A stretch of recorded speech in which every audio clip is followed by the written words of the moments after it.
Bismillahirrahmanirrahim. Assalamualaikum warahmatullahi wabarakatuh. Kita mulakan pertemuan pada malam ini dengan bacaan Ummul Kitab Al-Fatihah. A'udzu billahi minasyaitonir rajim. Bismillahirrahmanirrahim. Alhamdulillahi rabbil alamin, arrahmanir rahim, maliki yaumiddin. Iyyaka na'budu wa iyyaka nasta'in. Ihdinas siratal mustaqim. صراط الذين أنعمت عليهم غير المغضوب عليهم ولا الضالين آمين.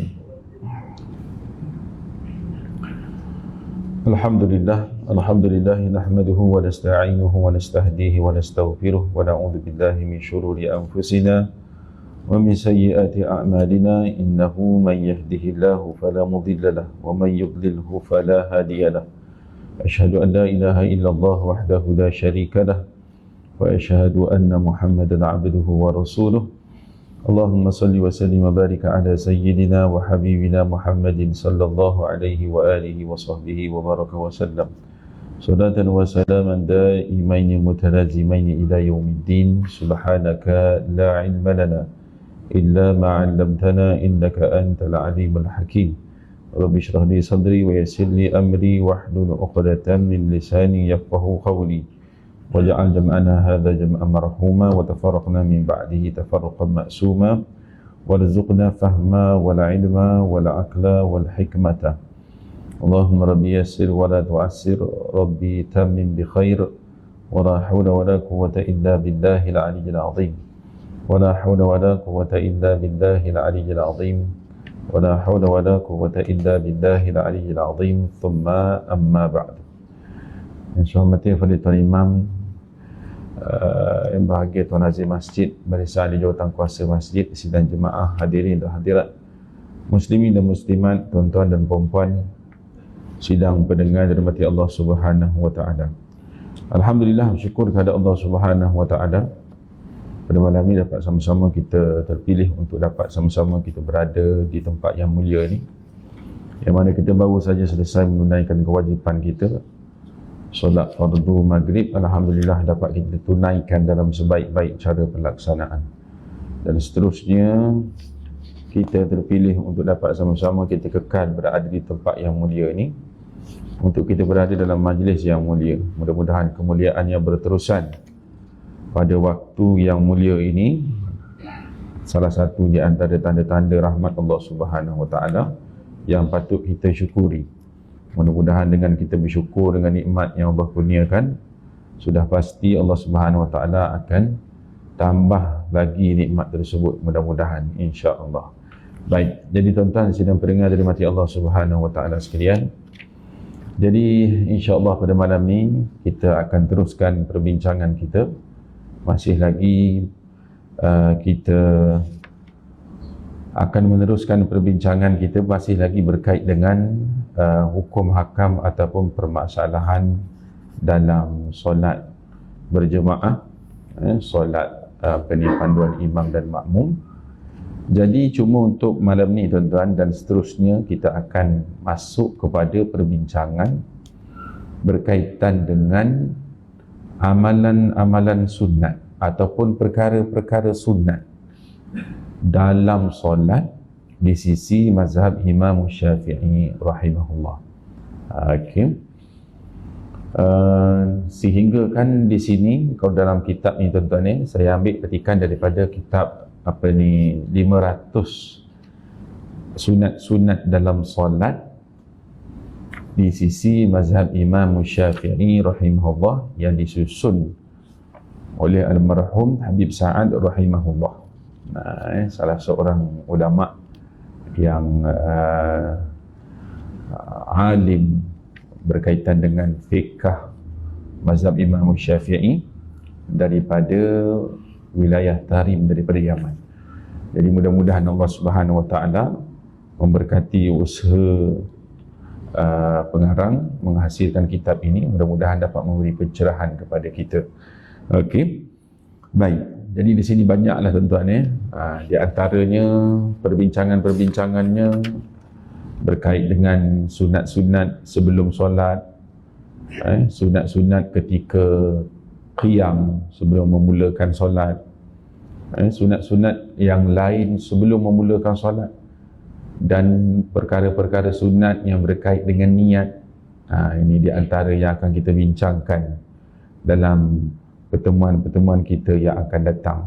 Banyak lagi ya, perkara-perkara sunat ketika mengangkat tangan takbiratul ihram dan juga mengangkat tangan yang lain, sama ada takbir intiqalat, takbir perpindahan rukun, dan sunat-sunat meletakkan tangan macam mana ketika qiyam, sepanjang solat tu pada rukun qiyam, dan seterusnya sunat-sunat membaca doa iftitah dan sunat-sunat selepas membaca doa iftitah. Ini semua dibahaskan, perkara-perkara berkait dengan sunat-sunat. Jadi kita sedia maklum dalam perbincangan kita sebelum ni ada kita bahaskan apa yang dikupaskan oleh pengarang Syekh Daud Fatani rahimahullah berkaitan dengan apa yang dimaksudkan dengan perkara-perkara sunat dalam solat ini. Perkara-perkara yang sunat dalam solat ini ialah perkara yang mencantikkan rupa solat itu, ataupun menyempurnakan rupa solat tersebut. Maknanya sesiapa yang meraihkan perkara-perkara sunat ni akan dikurniakan beberapa perkara. Yang pertama, dapat pahala sunat. Dapat pahala sunat. Maknanya kalau kita perincikan hari ini, kalau tadi saya sebutkan tadi pun, sunat sebelum azan lagi dah ada dah. Perkara-perkara sunat yang dilakukan sebelum sembahyang.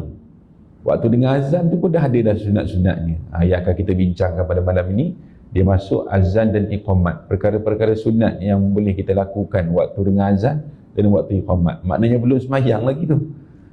Tapi muqaddimah, permulaan kepada nak mendirikan solat lah. Kan azan itu syiar ataupun seruan supaya menghentikan segala urusan yang tidak penting, kerana ada yang lebih besar lagi adalah menyahut seruan Allah Subhanahu Wa Taala untuk mendirikan solat yang diwajibkan.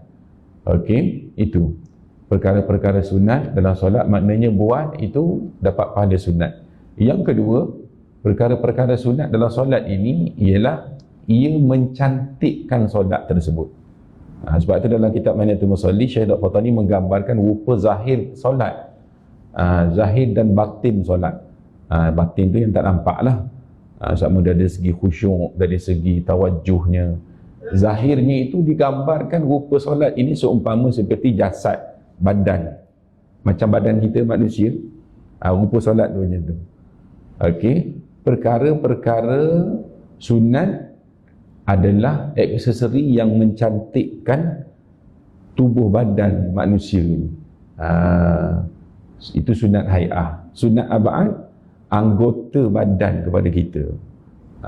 Itu satu contoh yang digambarkan sangat bagus untuk kita memahami ataupun menghayati dengan lebih jelas solat itu.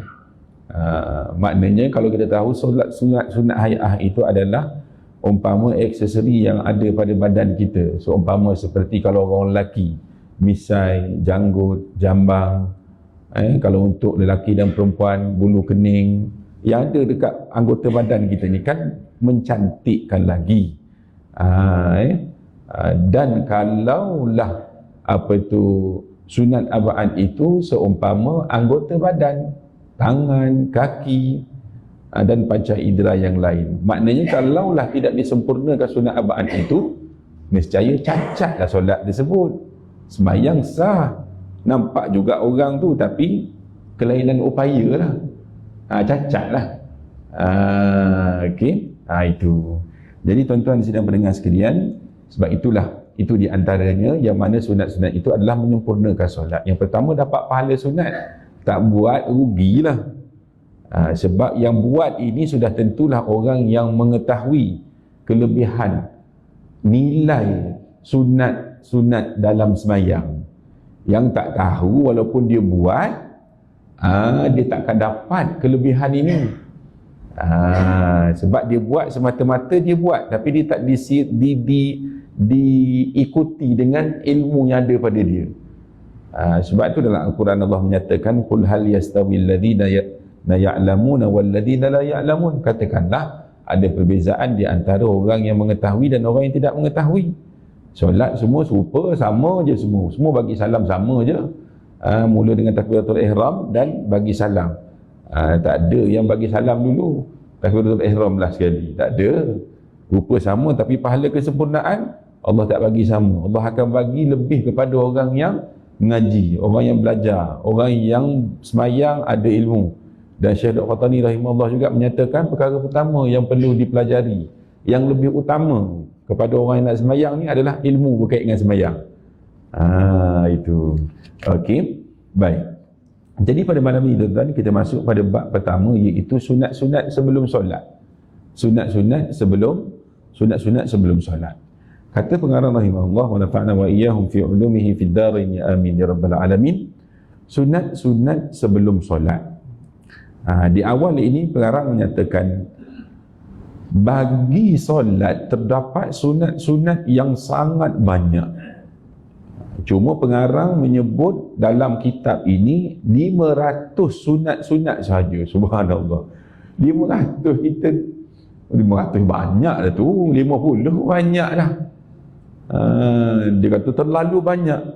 Terdapat sunat-sunat yang sangat banyak. Akthar. Dan lafaz sangat banyak. Nak ceritanya sangat banyak. Cuma kami hanya menyebutnya 500 sunat-sunat sahaja. Okey. Mudah-mudahan dapat kita habiskan 500 ni. Tak tahu bila boleh habis tau. Tapi sekurang-kurangnya kalau kita boleh habis 500 ni tuan-tuan, lekat 450 jadi ya. Betul tak? Sebab dia bila sebut berkait dengan semayang ni, Allahu Akbar, payah. Kalau saya selalu selit-selitkan perkongsian pengalaman mengendalikan kem smart solat.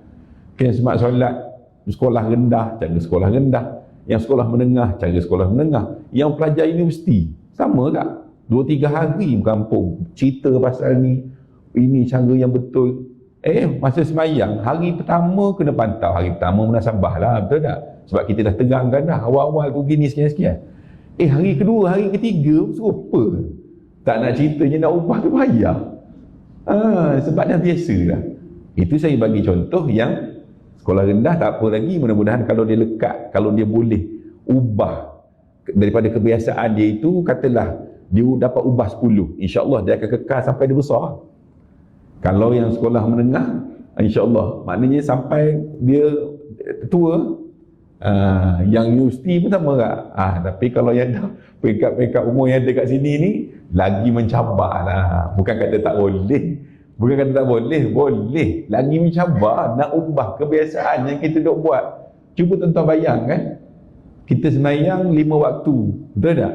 Kalau takbiratul ihram, kalau sujud saja, 2 rakaat subuh dah 4 kali kita sujud, betul tak? Campur semua sekali, subuh, zuhur, asar, maghrib, isyak, 34 kali sujud. 34 kali sujud. Maknanya kalau 34 kali sujud sehari, dalam solat fardu je tu, tak kira lagi solat sunat. Maknanya masih lagi kita nak ceritanya, nak ubah tu, kena mujahadah besar. Kan? Sebagai contohnya kita katakan, disunatkan contohnya, tangan itu menghadap ke arah kiblat waktu sujud contohnya. Rapat 7 anggota tu kita semua sedia maklum, kan? Tapi kedudukan kaki contohnya macam mana? Ada yang menyatakan rapat, ada yang menyatakan diregangkan, contohnya. Itu kedudukan cara yang paling sempurna. Tapi ada je macam-macam cara, kan? Ada je yang letak macam ni, tak tahu macam dia tengok cerita Spiderman kot, kan? Dan sujud macam ni pula. Dia selesa, dia dah lama buat macam tu. Ataupun kakinya itu contohnya lah, sepatutnya dilipatkan, contohnya lah time rukuk, time sujud tu kan, elok je, siap bersilang lagi, buat atas ni, Lama sangat imam sujud kan. Contohnya lah kan. Duk angkat. Duk siap garu-garu kaki sebelah pula. Contohnya lah. Contoh Jadi kena sebut contoh. Nanti kan tak mana-mana, saya tak pernah tengok orang kat sini sembahyang macam mana kan. Tapi nak cerita secara umumnya. Kenapa betul kan? Sebab tu kalau dah kebiasaan susah untuk kita ni. Jadi mudah-mudahan dengan keberkatan kita niat untuk kita nak belajar, saya sendiri pun sama juga tuan-tuan mudah-mudahan Allah Subhanahu Wa Taala kurniakan taufik kepada kita untuk kita mudah untuk beramal insya-Allah. Sunat-sunat sebelum solat. Yang pertama azan. Yang kedua iqamat. Sunat sebelum solat iaitu yang pertama azan dan seterusnya yang kedua iqamat. Hukum azan dan iqamat ialah sunat muakkad, sunat yang dituntut. Sebab besar pahala dia Okey, sunat muakkad pada solat Jumaat dan solat fardu 5 waktu. Okey. Juga dikatakan azan itu ialah fardu kifayah pada solat Jumaat dan juga sunat pada solat fardu. Fardu kifayah ni maknanya seorang dah buat, tak apa dah, cukup lah kan. Azan seorang je, seorang dah azan kan sempurna lah. Tapi kalau tak ada juga, seorang kena pergi juga azan. Okay. Tapi tak boleh tiba-tiba kata kalau nak berduet azan boleh tak? Lama dia duduk azan seorang ni, bila sampai 4 orang, buat apa nanti ramai-ramai, betul tak? Apa salahnya sekali pagi subuh hari Ahad buat berduet. Yang ni baca sampai asyhadu anna Muhammadar Rasulullah, yang ni kau sambung hayya 'alas solah, kan contohnya lah kan. Mana tahu dia tak tahu hukum ni, tak, dia cukup seorang je. Dia seorang tak boleh tiba-tiba nak buat berduet pula kan contohnya lah kan. Tak boleh seorang. Seterusnya wajib dalam bahasa Arab, tak boleh dalam bahasa Melayu. Bila tak puas hati kan, duk azan dalam bahasa Arab pun Ustaz, muka sama je datang, try azan dalam bahasa Melayu sekali tengok. Ramai tak datang, takut dia orang tak faham kan. Contohlah kan, contoh. Walaupun matlamat baik nak buat, matlamat tak menghalangkan cara kan. Allah Maha Besar, Allah Maha Besar, contohnya lah kan. Tak boleh. Contohnya lah kan. Tak boleh. Kena dalam bahasa Arab. Itu syiar. Pergi ke mana-mana pun, kalau kita pergi ke negara yang kita tak tahu ada orang Islam kat situ, contohnya lah kadang-kadang kalau kita pergi travel mana-mana kan, tengok kat kawasan ada masjid tu, situlah orang Islam. Nak makan pun yakin sikit, betul tak? Kalau negara-negara yang ada yang tak ramai orang Islam, itu salah satunya. Okey. Kalau duduk kat satu tempat tu tiba-tiba dengar azan, ada masjid kat sini, contohnya lah. Dengar jauh tu mungkin jauh sikit, kalau dekat tu agak-agak nak pergi kat, cari sekejap, contohnya. Okey. Baik, itu di antara azan. Dan azan ni tuan-tuan, dia di antara sunat yang perlu kita raikan. Sebab dia sunat yang singkat dan ada waktunya. Dia sunat yang sangat singkat. Kalau tadi kita katakan sunat untuk jawab azan ni besar pahala tuan-tuan. Nanti kita tengok hadis yang menyatakan berkaitan dengan fadilat menjawab azan dan berdoa. Doa wasilah. Besar pahala ni. Nak katanya sebab tu kita buat apa-apa sekalipun tuan-tuan wa imma kita buat benda baik sekalipun, apatah lagi yang kita buat benda yang sebaliknya. Kalau baca Quran pun raikan, berhenti sekejap, jawab azan. Sebab jawab azan ni sunat yang singkat masa dia tu. Dan dia ada waktu dia untuk kita nak jawab. Tak boleh sekarang kita minta dengan Bilal kita, cuba azan kejap, contohnya lah kan. Tak, azan ni, azan tunggu masuk waktu, tunggu azan isyak sekejap lagi. Kan, kalau terlepas azan isyak, tunggu azan subuh esok. Azan subuh lagi payah Ustaz. As-salatu khairu minan naum, baru bangun. Sebab terkejut bila sebut kan. Solat itu lebih baik daripada tidur. Contohnya lah kan, baru terjaga. Yang awal-awal tak sempat jawab dah. Contohnya lah kan. Itu. Yang perlu diraikan tuan-tuan. Kita buat apa pun berhenti. Kadang-kadang ada orang yang dia ialah nampak bagus, tapi sebenarnya dia tak boleh nak scan dengan ilmu dulu untuk dia beramal. Kan contohnya lah kita katakan berhenti dulu. Apa ni lebih afdal, bukan kata sampai berdosa, tapi sunat menjawab azan ini sunat yang ada masa dia. Sebab tu perlu raikan. Sebab tu kalau kita orang lelaki masuk sembahyang Jumaat, nak datang masuk masjid, okey, masuk masjid nak tunaikan solat Jumaat pada hari Jumaat, kalaulah kita sampai tu waktu azan pertama, azan masuk waktu, macam mana nak acam azan masuk waktu? Tengok khatib tak ada lagi atas mimbar, tu azan pertama tu. Hormat.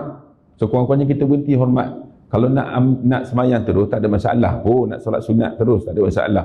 Cuma dari segi keutamaan, babil aula, keutamaannya, jawab sekejap, habis tu sembahyanglah solat sunat. Okey, cuma kalau kita sampai tu dengar azan, contohnya lah kan, tiba-tiba tengok intai dari jauh, dah ada dah imam atas mimbar, itu menunjukkan azan ke berapa tu? Azan yang kedua. Golek kita kat Malaysia ni azan 2 kali kan. Tak ada masalah kalau kita pergi kat negara Arab sekali azan, tak ada masalah pun kan. Jangan duk bergaduh pasal tu kan. Dua-dua cara tu tak ada masalah, dah jelas dah. Kedua-duanya sah sembahyang Jumaat tu. Okey, cuma kita datang bila dah azan yang kedua, khatib dah ada kat atas mimbar, itu menunjuk azan yang kedua. Okey, bila azan yang kedua, lebih-lebih lagi lah kalau kita datang tersebut di pertengahan azan ataupun azan dah nak habis dah. Waktu itu solatlah sunat tahiyatul masjid ataupun nak gabungkan sekali. Buat 2 rakaat cuma gabungkan sekali. Sunat tahiyatul masjid dengan solat sunat rawatib. Kan? Gabung sekali. Sebab apa? Kita nak menjimatkan masa. Sebab ada benda besar lagi kita nak dengar selepas tu. Apa dia? Khutbah nikah pula, khutbah Jumaat. Khutbah Jumaat. Khutbah Jumaat. Okey, baik. Itu keutamaan tuan-tuan. Tapi kadang-kadang ada yang tak jelas. Ialah kadang-kadang dia mengeraikan azan yang kedua tu sehingga dia ketinggalan untuk nak dengar khutbah, muqaddimah khutbah yang awal. Sedangkan pada awal-awal muqaddimah khutbah tuan-tuan, banyak amalan sunat yang kita boleh buat. Sungguh banyak. Kalau kita sini Bilal sebelum nak tu dia akan sebut dulu, innallaha wa malaikatahu yusalluna 'alan nabi. Tu salah satu selawat masa tu. Bila imam naik kat atas mimbar, okey, dibagi salam, jawab salam. Lebih-lebih lagi lah jawab salam tu dalam keadaan kita dalam keadaan berwudu, menghadap ke kiblat, banyak. Kemudian disunatkan bila kita dengar imam baca khutbah, innal hamdulillah alhamdulillahil qail, sunat untuk kita tengok ke wajah imam. Biarlah imam tu kita tengok hari-hari dah kan, tapi tak apa, kita tahu dah imam ni tahu dengar suara, tak apa kita pun tunduk kan. Sikit lagi nak berdengkur contohnya lah kan. Sunat tengok, walaupun kita dah kenal, sunat tengok wajah imam, sunat tengok tengok permulaan itu. Sunat tengok wajah dia, walaupun kita dah kenal lah sini, kan, sunat tengok, dapat pahala sunat lah, kan. Walau sunat hari lain kalau maghrib ni nak tengok muka imam, tengoklah, tak ada masalah, tapi dia ada yang tak bertepatan dengan masanya. Sunat tengok dan fokus, tawajuh tu. Okey, tengok pada fahami, menghayati kepada khutbah tersebut. Okey, itu berkait dengan azan dan juga iqamat. Okey, baik, iqamat ini disunatkan bagi lelaki dan wanita, namun azan tidak disunatkan bagi wanita, melainkan kerana azan ialah untuk memanggil orang yang belum hadir, yang memerlukan suara yang kuat, maka tidak sesuai dengan wanita kerana khawatir akan berlaku fitnah dengan suaranya. Okey, baik, iqamat pula untuk menggerakkan orang yang sudah hadir solat, maka tidak mengapa jika wanita melaungkan untuk dirinya sendiri dan sesama jemaah wanita sahaja. Bagi lelaki, maknanya kalau kita duduk seorang-seorang kat rumah, kita nak iqamat, kita nak azan, boleh. Tapi dengan syarat lah, masih dalam waktu afdal. Betul tak? Bukan kata nak sembahyang zuhur, pukul apa sembahyang zuhur? Pukul 4. 15 minit lagi nak masuk asar. Dan pula dia nak azan rajin masa tu. Tak perlu lah. Sebab yang perlu utama lagi waktu itu adalah apa dia? Tunaikan yang wajib tu, solat fardu itu. Kalau masih lagi dalam waktu tu, contohnya lah kita duduk kat rumah. Contohlah tuan-tuan, waktu PKP hari tu ada tak kita praktikkan? Kan kita duduk kat rumah, tak datang. Betul tak? Kita duduk berisik, dengar azan, sedih pun semua. Tapi kita duduk kat rumah, semua ada kan waktu tu? Betul tak? Waktu tu lah latih anak-anak kita azan. Jangan suruh isi kita, suruh anak kita, anak lelaki. Contohnya hidupkan ni. Solat tarawih pun kan, sampai solat raya sekali gitu kan. Sampai kecoh tanya, nak pegang tongkat tak ada ni ustaz, nak tongkat nak ambil kat mana ni? Pakai batang penyapu boleh tak? Oi, punya risau. Betul ni, direct tanya, ambil boleh tak ustaz ambil ni? Batang penyapu lah. Kan? Padahal tak pegang, tak ada masalah pun. Tapi cukup cermat, berhati-hati kan. Ini boleh cuma yang perempuan, kalau jemaah sesama jemaah perempuan, bolehlah dia nak iqamat, dengan suara yang perlahan. Dapat pahala sunat lah ni. Kalau buat iqamat sebelum nak menunaikan solat berjemaah tu ataupun solat bersendirian, dapat pahala sunat. Kalau anak perempuan je, ayah kena buat. Ayah tapi kalau masa tu contohlah anak perempuan semua, ayah anak perempuan dengan mak boleh sebab semua perempuan. Semua perempuan. Tapi tak payahlah duduk kat luar depan pintu tu kuat-kuat. Ya, dalam rumah dekat-dekat apa ni, duduk dekat-dekat nak mendirikan solat masuk waktu azan. Ini. Iqamat. Cuma kalau nak azan pun boleh dengan syarat perempuan saja, bukan di tempat yang terbuka. Macam kalau contoh tadi yang soalan tadi, kalau dalam rumah boleh tak ada orang lain. Boleh hanya sama saja. Kita duk risau pasal nak masuk rumah baru nak azan, betul tak? Kita duk risau bila ada gangguan, azan setiap bilik, setiap penjuru. Tapi ni kelebihan ni, azan yang mana azan dan juga iqamat ini yang boleh kita buat, tak semestinya di masjid, di rumah sekurang-kurang. Ataupun di mana-mana boleh tuan-tuan. Di mana-mana. Kalau kat tempat ada program apa-apa tiba-tiba jauh dengan masjid, boleh kita suruh. Cuma nak suruh orang tu jadi masalah, betul tak? Nak pula yang datang tu time khusus ke, time camp apa, ada camp apa-apa ke kat tempat kan? Nak sembahyang ni, nak suruh tu sudah. Tak suruh siapa? Kan nak suruh orang lain juga, orang kata kau azan. Ini paling payah, dan sekali tak azan.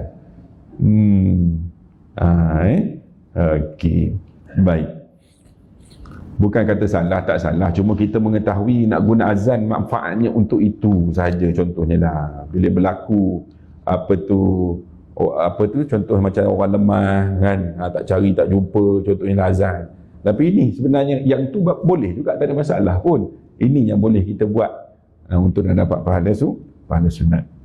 Ya. Boleh dijawab. Ada azan yang dia tak cakap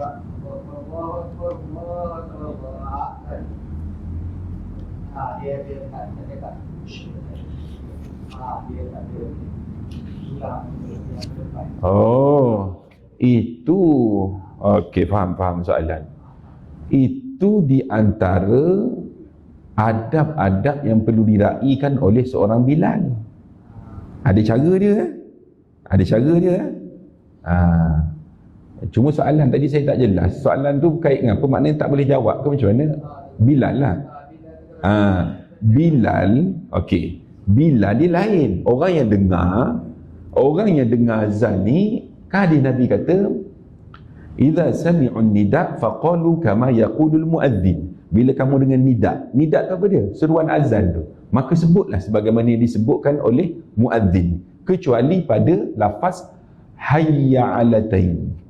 Disebut al-hauqalah, la haula wala quwata illa billah. Kalau azan subuh tu as-salatu khairum minan naum, sadaqta wa rata. Yang itu je lain. Kita kena jawab sama. Itu bagi orang yang mendengar. Bagi Bilal, dia macam ni. Sebut dulu Allahu akbar, Allahu akbar, Allahu akbar, Allahu akbar. Sebelum nak sebut asyhadu an la ilaha illallah, sebut dulu sebelum lafaz tu. Sebut dulu. Asyhadu an la ilaha illallah wa asyhadu anna Muhammadur Rasulullah. Baru sebut asyhadu an la ilaha illallah, kuat. Sebut dulu. Itu di antara sunat-sunat yang perlu diraikan oleh seorang Bilal. Dia kena sebut sebelum tu. Perlahan lah sebelum tu. Cuma bila Bilal sebut perlahan macam tu, dia akan dengar lah, sebab takkan dia nak lari jauh sikit tu, penat dia, betul tak? Kan? Tapi cuma dia sebut situ, memang golek kita akan dengar macam tu. Itulah cara yang sebenarnya. Sebelum sebut asyhadu an la ilaha illallah, okey, Bilal sebut dulu. Mengucaplah senang cerita, asyhadu an la ilaha illallah, asyhadu anna Muhammadur Rasulullah. Kemudian ulang dua.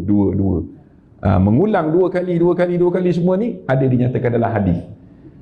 Kalau dalam kitab hadis Sahih Bukhari ada dihimpunkan dalam bab semayang ni, di dalam bab berkait dengan azan dan iqamat. Ada dinyatakan. Kalau bila tadi tak buat gitu. Azan itu tak perlu dijawab. Azan dia sah. Cuma tadi kan saya kata sunat-sunat ataupun adab-adab yang perlu diraikan oleh seorang Bilal. Kalau dia tak buat azan tu sah juga, cuma rugi betul tak? Rugi. Kalau dia tak raikan itu, rugi lah dia. Okey, sedangkan sebab tu pahala besar bagi seorang Bilal ni. Okey, baik. Azan di radio. Soalan tanya, azan di radio macam mana? Okey, kalau kita dengar azan yang live ni daripada corong masjid, itu lebih utama untuk kita jawab. Kan? Itu lebih utama untuk kita jawab.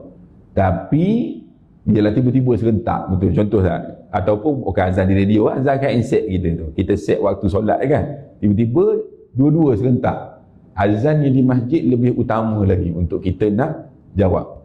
Okey, kalau tak dengar, kita duduk dalam kereta, mana sempat nak dengar, betul tak?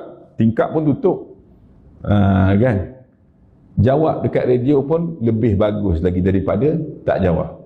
Sebab yang mengumandangkan azan di radio itu adalah tak lain dan tak bukan azan masuk waktu. Betul tak? Azan masuk waktu. Kecuali kalau dalam cerita. Betul tak? Kalau azan kat radio, sebab tadi kat radio tak ada tuan-tuan ni. Kalau ni kat televisyen, pukul 10.30 ni, 10.30 malam. Cerita masa kita muda-muda dulu kan. Banyak sekarang ditayang balik semula kan. Contohlah dengar azan kat situ. Dia tak payah, sebab bukan azan masuk waktu tu. Cuma kalau niat untuk kita nak sebut untuk niat zikir, boleh. Okey, cuma nak keutamaan nak jawab itu. Ya. Apa dia? Tak apa nak betul. Okey. Maknanya macam mana? Nak kata okey. Dia azan ni okey.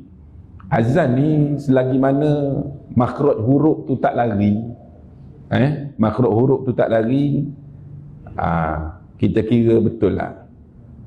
Makhraj huruf tak lari ataupun barisnya, baris yang tak lari. Okey. Cuma kita kena bezakan di antara lafaz azan dengan azan kan dalam bahasa Arab. Cuma dia punya kadar panjang dia tu jangan samakan macam hukum tajwid pula. Jangan, sebab hukum tajwid paling panjang sekali berapa harakat? 6 je kan. Mana ada 8 harakat. Tapi dalam bab azan lain. Dalam bab azan ni boleh sampai 18 harakat kalau dia nafas panjang. Tak sungguh. Dia boleh sampai 18 harakat kalau nafas dia panjang. Boleh. Kadang-kadang ada yang kata salah dia azan sebab lebih 6 harakat. Dia samakan. Memanglah dalam bahasa Arab, tapi dia tak boleh nak samakan. Ni tak dengung 2 harakat. Contohnya lah kan, asyhadu dia lama pula situ ni, idgham bila gunnah ni tak boleh. Sudah, ini tak kena parking. Duk gaduh dengan Bilal. Siap Bilal. Contoh kan. Asyhadu an la kalau al kan nun mati bertemu dengan lam ni dua bila guna. Contohnya lah kan. Dia samakan masuk dengan azan. Okey, cuma ada beberapa tempat lah itu. Okey, tapi kalau salah makhraj, kena perbetulkan lah. Kena perbetulkan. Okey, kena perbetulkan. Okey. Baik, sebab itu kalau kat sini imam ke Bilal ke apa semua dia akan ada test untuk nak uji lafaz azan tu macam mana. Okey. Baik. Okey, manakah yang lebih afdal antara azan dan iqamat? Azan sahaja adalah lebih afdal daripada iqamat mengikut Imam Ar-Ramli dalam kitabnya syarah kepada Matan Zubat. Okey, kitab fiqh mazhab Syafi'i lah ni. Okey. Azan sahaja adalah lebih afdal dari iqamat mengikut Imam Ar-Ramli. Dan azan dan iqamah adalah lebih afdal mengikut Imam Ibn Hajar. Ini dalam kitab Taqrirus Sadidah. Okey. Baik. Jadi tadi tuan-tuan kita nak tengok hadis yang menyatakan berkaitan dengan kelebihan azan. Okey, hadis ni hadis panjang tuan-tuan, saya baca maksud dia terus tuan-tuan Hadis ni maknanya menghimpunkan kepada kita apa dia? Fadilat jawab azan, seterusnya berselawat selepas dengar azan, seterusnya berdoa, doa wasilah. Ni 3 ni. Ni boleh kita buat jadikan sebagai panduan beramal. Apa dia? Yang pertama, jawab azan. Bila dengar azan, habis azan, selawat. Yang kedua, selawat. Yang ketiga, habis berselawat tu, doa wasilah. Okey. Saya baca matan ya. An Abdullah bin Amri Ibn al-As radhiyallahu anhuma annahu sami'a Rasulullah sallallahu alaihi wasallam yaqul idza sami'tumul muadzin faqulu mithla ma yaqulu thumma sallu alayya fa innahu man shalla alayya salatan sallallahu alayhi biha 'ashran thumma salullahi liyal wasilah fa innaha manzilatun fil jannah la tanbaghi illa li'abdin min ibadillah wa arju an akuna ana hu faman sa'ala liyal wasilah halat lahu syafa'ati atau kama qala Nabi sallallahu alaihi wasallam. Mafhum hadis daripada Sayyidina Abdullah bin Amr bin Al-As radhiyallahu anhuma meriwayatkan bahawa dia telah mendengar Nabi sallallahu alaihi wasallam bersabda, jika kamu mendengar azan daripada muazzin, maka ucapkanlah seperti apa yang dia muazzin ucapkan, kemudian berselawatlah ke atasku, kerana sesungguhnya sesiapa yang berselawat ke atasku sekali selawat, Allah akan merahmatinya 10 kali dengan berkat satu selawat itu. Kemudian pohonlah al-wasilah kepada Allah untukku, kerana sesungguhnya ia, yakni al-wasilah, adalah satu kedudukan yang mulia di dalam syurga. Ia tidak mungkin diperolehi melainkan hanya seorang hamba daripada hamba-hamba Allah, dan aku mengharapkan akulah orang itu. Maka sesiapa yang memohonkan al-wasilah kepada Allah untukku, maka berhaklah syafaatku untuknya. Ini tuan-tuan Sebab tu doa wasilah, kita kembali kepada tadi, dengar azan, jawab. Okey, maksud dengar Allahu Akbar, Allahu Akbar, jawab Allahu Akbar, Allahu Akbar. Okey, dan sampai habis dengar hayya 'alas salat, sebut al-hauqalah, la haula wala quwwata illa billahil aliyil azim. Kalau subuh, as-salatu khairu minan naum, sadaqta wa bararta, dan sampailah la ilaha illallah. Sampai la ilaha illallah habis tu tuan-tuan, sebut dulu. Kadang-kadang ada kesilapan biasalah kadang-kadang yang akhir ni bila dengar la ilaha illallah dia tak jawab pun. Bila habis dengar la ilaha illallah, terus angkat tangan, Allahumma rabb hadhihi da'wati tammah. Tak jawab lagi yang la ilaha illallah.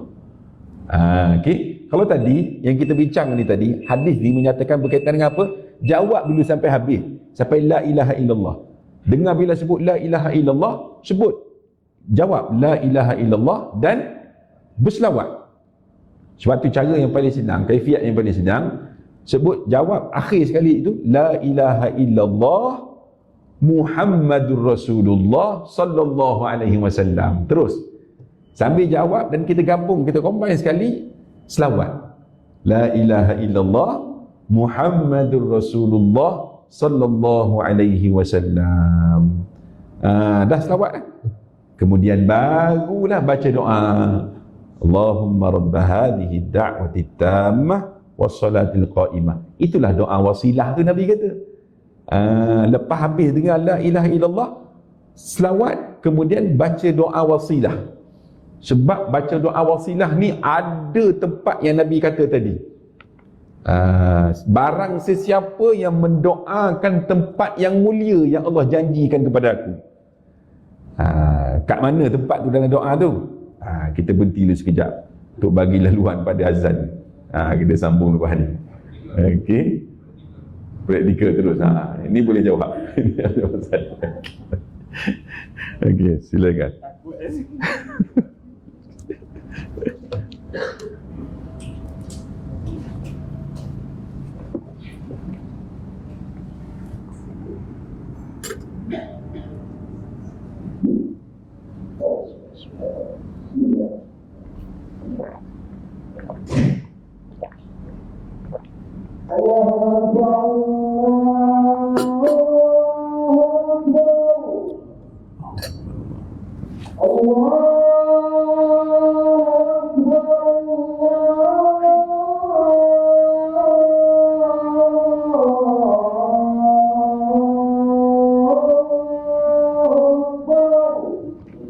Allahu Akbar, Allahu Akbar, Allahu Akbar.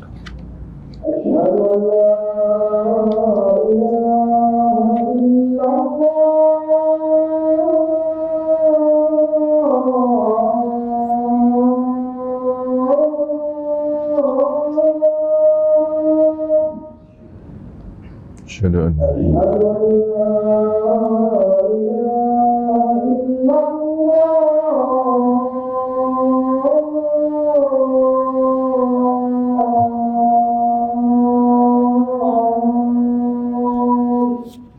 Asyhadu an la ilaha illallah.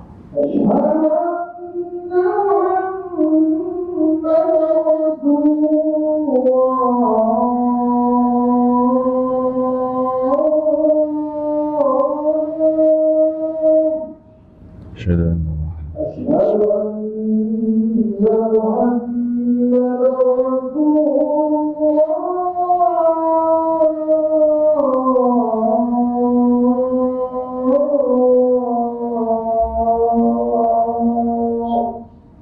anna Muhammadan Rasulullah.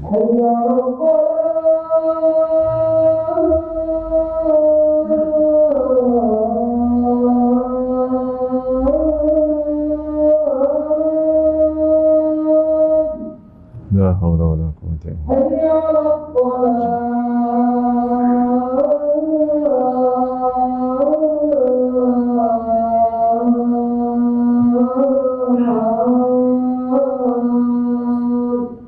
La hawla wa la quwwata illa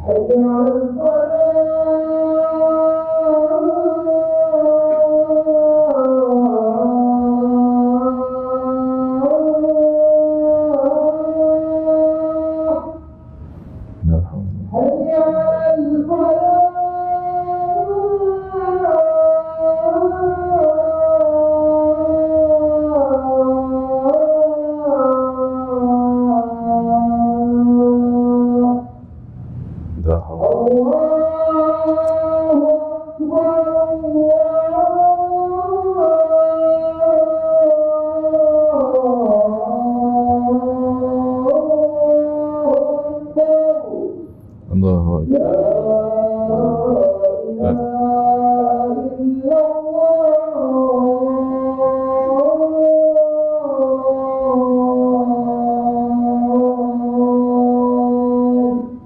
La ilaha illallah Muhammadur Rasulullah sallallahu alaihi wasallam. Allahumma rabb hadhihi ad-da'wah at-tammah was-salatu al-qa'imah. Wa ati sayyidina Muhammadin wasiyatu wal fadilah wa syarafa wa darajat al-'aliyah wa ba'su maqamah. Innaka la tuhliku al-mi'ad.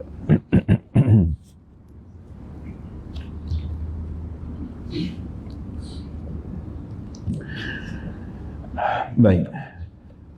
Tuan-tuan dan puan-puan sedang berdengar dirahmati Allah Subhanahu wa taala sekalian. Okey, baik. Kita kembali kepada pembicaraan kita tadi. Kelebihan menjawab azan dan berselawat setelah selesai azan dan mendoakan doa wasilah. Okey. Baik. Jadi ini tuan-tuan sedang berdengar sekalian, ini di antara sunat-sunat selepas azan dan juga sunat-sunat ketika mendengar azan. Sebab tu tuan-tuan, kalau kita lihat sebentar tadi, ternyata tempat yang paling senang untuk kita nak jawab full azan ni, dan kadang-kadang tempat ramai orang ni kadang-kadang jadi cabaran pula kat kita untuk kita nak jawab azan bila tempat orang ramai. Contohlah kita duduk kat tempat orang ramai, kat kenduri, kat mana-mana contohnya kan. Tapi kalau tempat ramai orang tu kat dalam ni, senang jawab azan. Senang jawab azan. Kan? Kalau contohnya lah dalam ramai-ramai ni tiba-tiba ada seorang dua duduk cakap, dengar dia duduk cakap tu. Betul tak? Orang pun akan tengok, contohnya lah kan, tak wani nak cakap. Cubalah kalau orang nak telefon, dia tak jawab. Betul tak? Kan? Kalau dia nak jawab, dia keluar sekejap. Di sini tempat dia. Kalau kita, boy, dia macam itu lah. Dia berdosa tu, kita berdosa. Segah dia kan. Yelah, dia peringkat, walaupun niat kita tu baik, tapi dengan berhikmah lah. Betul tak? Kita tengok berhikmah, dengan cara berhikmah. Kalau Nabi Musa disuruh jumpa Fir'aun pun dengan cara berhikmah, faqulu lahu qawlan layyinan, berlemah lembutlah. Itu cara hikmah Islam. Sebab apa, kalau hoi macam tu, confirm esok tak datang lah dia. Betul tak? Nak yang segah pula Imam, Bilal, Nazir contohnya lah kan. Contoh betul tak? Esok tak datang lah. Tak kira budak-budak, orang tua lagi lah. Tak datang terus, raya tahun depan baru datang. Contoh. Lagi sensitif. Betul tak? Okey. Walaupun matlamat kita bagus, kita nak suruh ni apa ni semua, kan? Tapi duduk dengan hoi tu, dengan kalau angkat tangan kat mulut lagi bagus, nampak? Betul tak? Angkat tangan kat mulut tengok kat dia, angkat tangan kat mulut. Kalau hoi je tu silat-silat, kalau di sini hoi, sana hoi macam ni, smackdown pula dalam ni kan, kecoh pula nanti kan. Tak pasal-pasal Nazir kena panggil pejabat agama. Contohlah. Hikmah dengan hikmah. Okey. Contoh. Okey. Nah, kemudian doa wasilah. Allahumma rabb hadhihi ad-da'wati at-tammah was-salatil qa'imah. Ati sayyidina Muhammadin al-wasilata wal-fadilah wasyarafa wad-darajata al-'aliyata rafi'ah wa ba'ath ummal maqam. Ni doa wasilah ni. Ini yang dimaksudkan oleh Nabi SAW tadi dalam hadis tadi. Sesiapa yang memohonkan al-wasilah kepadaku, memohonkan wasilah kepada Allah untukku, maka berhaklah syafaatku untuknya. Allah, amalan tak sampai, baru kita buat ni kan. Wa ba'athu, bangkitkanlah baginda, maqaman mahmud, kedudukan yang tinggi lagi terpuji. Maqaman mahmud alladhi wa'adtah, yang telah engkau janjikan. Kalau dalam televisyen kita dah hafal dulu, ada kan innaka la tukhliful mi'ad, tapi dalam hadis sampai situ je. Wa ba'athu maqaman mahmudan, wa ba'athu maqaman mahmudan alladhi wa'adtah. Dah, bangkitkanlah baginda ke tempat kedudukan yang tinggi lagi terpuji yang telah engkau janjikan. Tuan-tuan, Syekh Izzuddin bin Salam, Sultanul Ulama, dalam kitabnya Bidayatus Sul fi Tafdhili Rasulillah sallallahu alaihi wasallam, dia menyatakan inilah di antara kelebihan yang Allah Subhanahu wa taala kurniakan khusus kepada Nabi Muhammad yang tidak dikurniakan kepada nabi-nabi lain. Betul tak? Tak ada kan? Ini kelebihan khusus yang Allah Subhanahu wa taala kurniakan kepada Nabi Muhammad sallallahu alaihi wasallam. Dan kita umat Nabi Muhammad ni mendoakan kedudukan yang Allah janjikan ini, kita dapat tempias, kita dapat kebaikan. Kan Nabi kata, sesiapa yang mendoakan kepada Allah Subhanahu wa taala kedudukan yang Allah janjikan kepada aku ni, wajiblah ke atasnya syafaatku. Allah. Itu kata amalan ringan, ini besar pahala dia, tapi ringan je. Kita dah buat, baru je panas-panas baru buat tadi. Betul tak? Tapi apa syarat dia? Apa dia punya ciri-ciri dia? Dengar azan daripada awal sampai habis. Habis itu selawat, kemudian baru baca doa tu. Tapi kalau kita nak perincikan secara dia punya ketetapan itu, tuan-tuan, ingat senang ke nak buat? Ingat senang ke nak buat? Sebab tu sehingga jawab azan ni, tuan-tuan, katalah kalau kita azan subuh, kita tak dengar contohnya kan. Kita dengar tu dah asyhadu anna Muhammadar Rasulullah. Baru kita dengar. Sebab kita tadi tidur. Betul tak?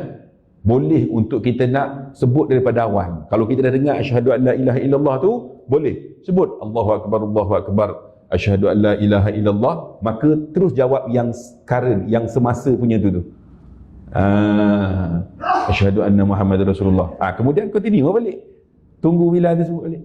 Tapi nak buat tu bukan senang, tuan-tuan. Nampak senang buat kan? Mudahnya buat. Tapi nak buat tu susah, tuan-tuan. Sebab tu saya kata tadi, dalam masjid ni tempat paling senang ni.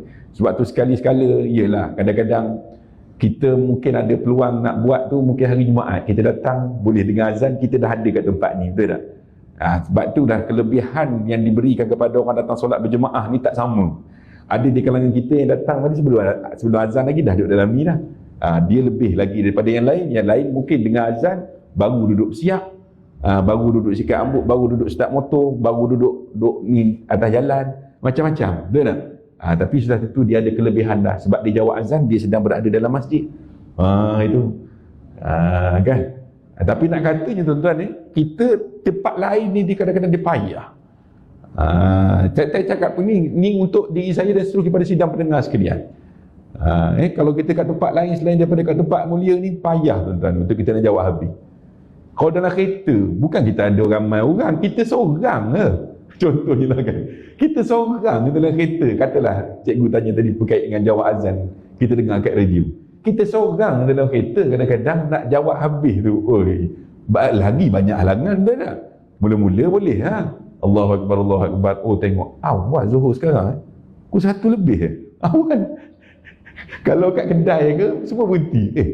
Bilal silap azan ni, baru pukul 1 ni, contohnya lah kan. Semua alert, masuk waktu dah. Tapi nak habis sampai la ilaha illallah tu, susah tuan. Susah. Tapi ada orang boleh buat. Ini kena latihan lah. Kena konsisten, kena fokus, sungguh-sungguh, kena ambil berat. Tapi nak buat tu susah. Bawa kereta lagi lah kan. Silap-silap dah elok jawab sampai asyhadu an la ilaha illallah, kereta depan masuk belok kiri tak bagi signal, berhenti dah, tak lupa dah lah sekali marah tu. Apa ni engineer buat penat-penat signal, tak ada signal ke kereta ni? Kereta mahal lah. Mula masuk bab lain pula. Itu dalam kereta. Dalam rumah lagi lah. Ataupun kadang-kadang kalau kita duduk seorang, contohnya lah, kadang-kadang cabaran handset kita pula, kita mula-mula elok dah nak dengar, tapi bunyi duk vibrate dalam poket tu, contohnya lah kan, tengok pula, contohnya lah. Susah tak ceritanya? Susah lah, susah. Bukan dilihat pada senang itu tuan-tuan, tapi nak katanya peluang untuk nak dapat tu bukan senang. Peluang untuk nak dapat, nak jawab habis tu dan seterusnya untuk nak tu bukan senang. Okey, itu tuan-tuan sedang peringat dari mati Allah Subhanahu Wa Taala sekalian. Jadi itu tuan-tuan, sunat-sunat sebelum solat iaitu azan dan juga iqamat.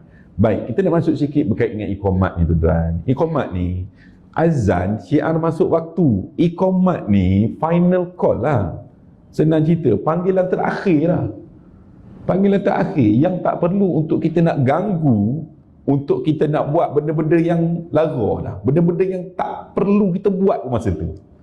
Sebagai contohnya lah, kalau kita yang dah ada kat dalam masjid ni, bila iqamat tuan-tuan, kita dah buat preparation nak datang masuk sof dah. Yang nak rebut duduk sof depan, yang duduk sof kedua, nak merapikan sof dah. Tak payahlah nak buka cerita lain.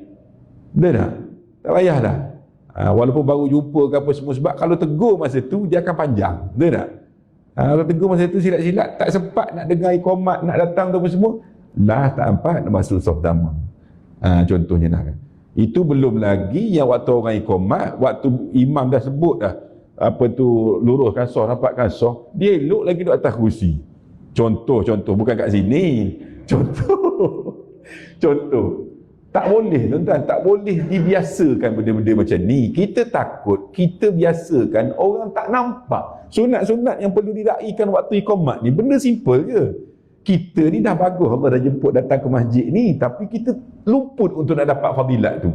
Kalau orang lain yang duduk kat luar sana, yang tak datang ke masjid, yang iqamat pun tak duduk mana apa semua, dia, Allah tak kurniakan dah kelebihan tu. Kita ni yang dah berada di tempat yang boleh kita rebut fadilat tu dah, tak dapat kita fadilat tu. Rugi. Ustaz, Rugi. dia iqamah tu, Allah Akbar, saudara masa tu dia nak bangun tu afdal tu waktu mana ayat. Okey, baik. Soalan tanya berkait dengan iqamat, mana yang utama? Okey, dia macam ni. Iqamat tu bagi mereka yang dah berada di depan ataupun kalau dalam keluasan masjid ni boleh lah. Sebab masjid bukan masjid macam masjid negeri yang luas tu. Kan? Kalau masjid negeri tu kalau baru duduk kat tangga, iqamat tu, kena bangun dah, iqamat tu kena bergerak dah. Kalau duduk lagi bawah tu, doa iftitah baru boleh masuk saf. Kan? Contohlah sebab masjid besar. Sini bila iqamat, okey, kita fokus untuk nak dengan iqamat untuk buat persediaan untuk nak solat. Waktu afdal bangun bila sebut qad qamatis solah, ataupun kalau kita dah duduk dekat depan ni dah, bila sebut la ilaha illallah tu, kita nak bangun tak ada masalah sebab kita dah duduk kat depan dah. Sebab kita duduk kat depan. Tapi kalau kita khawatir kita nak lambat bangun tu untuk kita nak dapat masuk saf depan tu tak dapat, boleh je nak bangun, nak ambil sunat pada lafaz qad qamatis solah. Qad qamatis solah, boleh. Tak ada masalah. Ataupun kalau kita datang tu, terus nak datang duduk di saf, kita dah nampak dah Bilal dah datang ke depan, duduk pegang mic tu, kita masuk terus nak menuju ke depan pun boleh, tak ada masalah. Waktu iqamat tu kita dah duduk dah ni. Okey, boleh.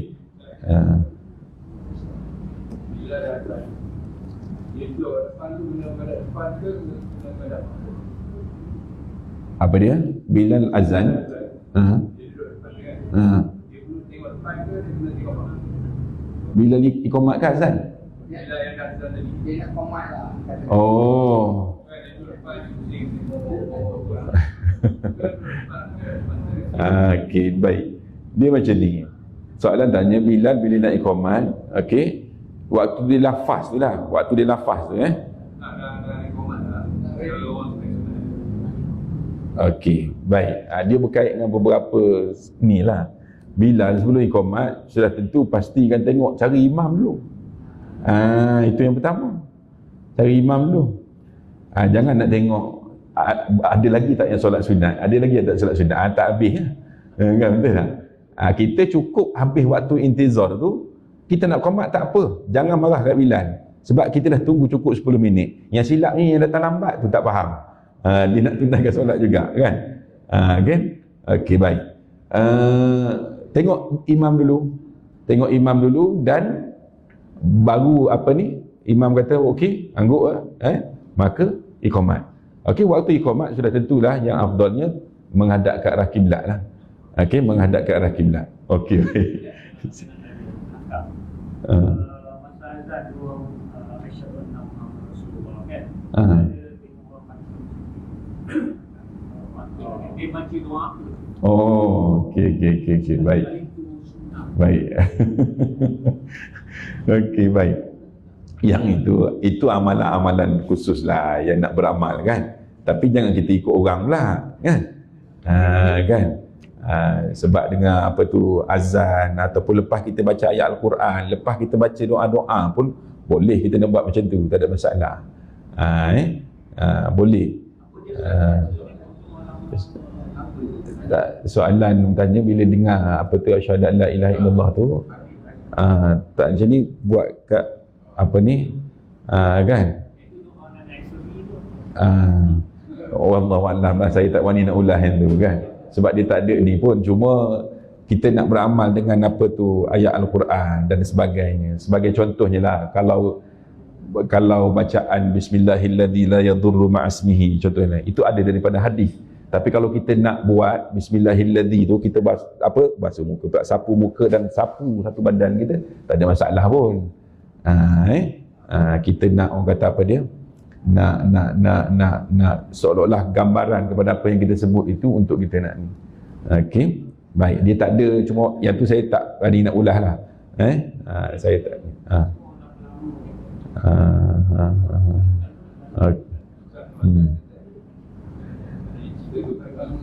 sekejap lagi. Bila tengok orang, jadi dia datang sembahyang ni, dia tengok kita dah sunat, kita jadi confused. Ada orang tengok kita. Paling penting tengok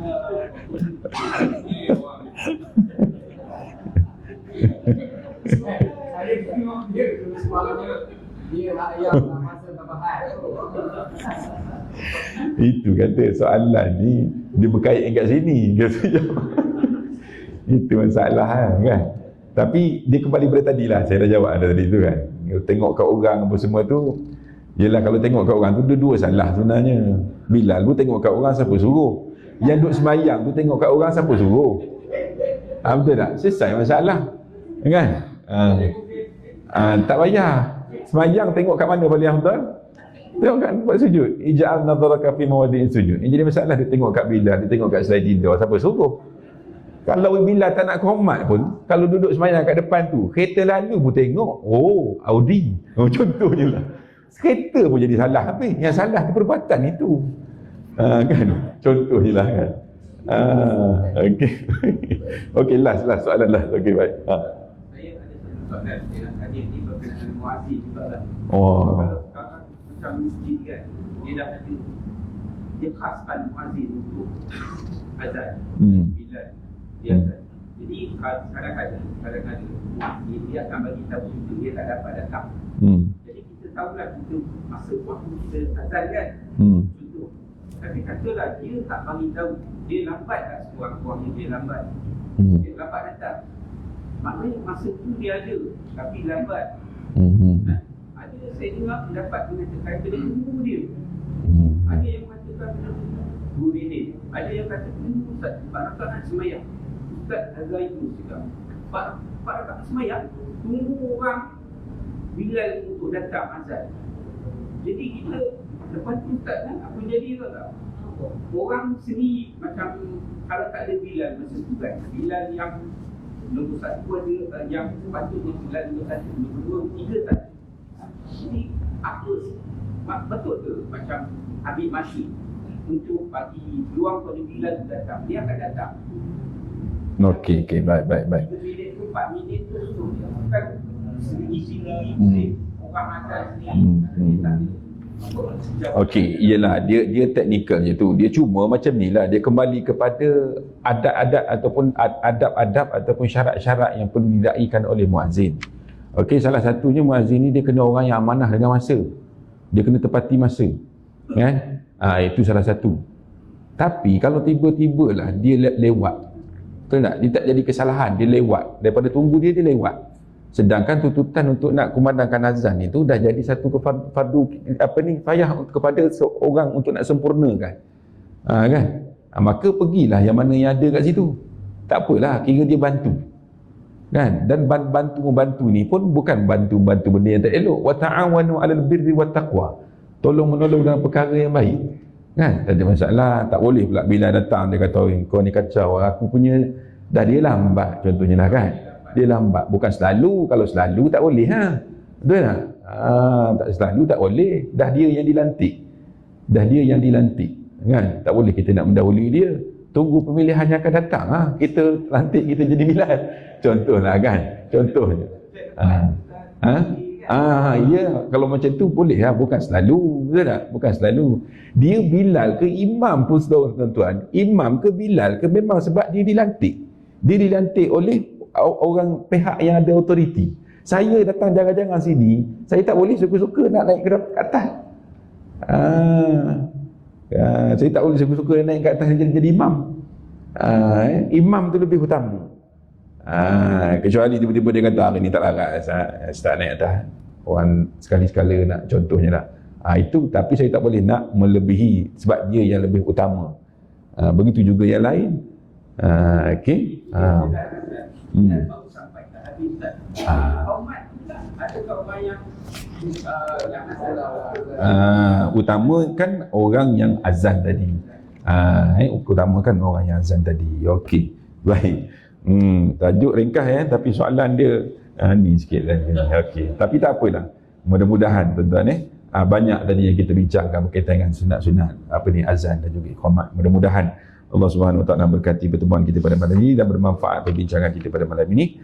Aku liquli hadza wa astaghfirullahal azim. Assalamualaikum warahmatullahi taala wabarakatuh. Wallahu a'lam.